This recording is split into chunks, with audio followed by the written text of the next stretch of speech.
global debate about climate change. This debate has been handled by scientists, social scientists, archaeologists, economists, actuaries, and all the professionals.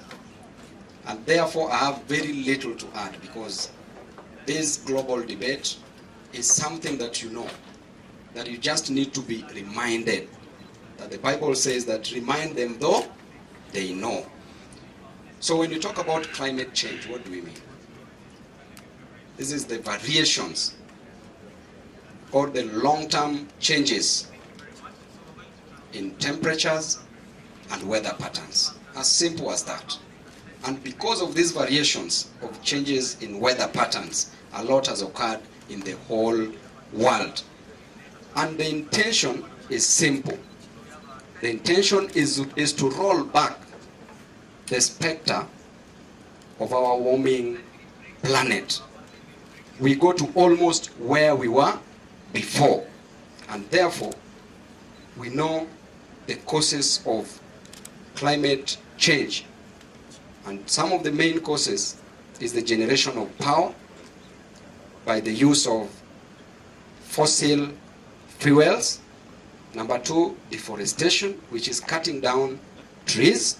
Number 3, the manufacturing industry, manufacturing of food, where we get a good, but it is unnecessary evil that we can't avoid having it because we need food to survive. And at the same time, the industries that manufacture these foods end up polluting and emitting carbon dioxide into the atmosphere. And this has been very, very detrimental. And therefore, the fight for climate change is a going concern. It is something that needs to be done on a day-to-day basis. By number 1, planting trees and encouraging our people to plant trees. Through planting trees, we will even create jobs for our youth. And it is not just planting trees alone, but nurturing trees. As you plant it, you nurture it, which is very, very important. And why are we planting trees? To help us in the fight against climate change. The reason is simple. Plants use carbon dioxide and water in the presence of sunlight to produce glucose and oxygen. And therefore, we need to absorb as much carbon dioxide as possible from the environment, from the atmosphere, and release as much oxygen as possible.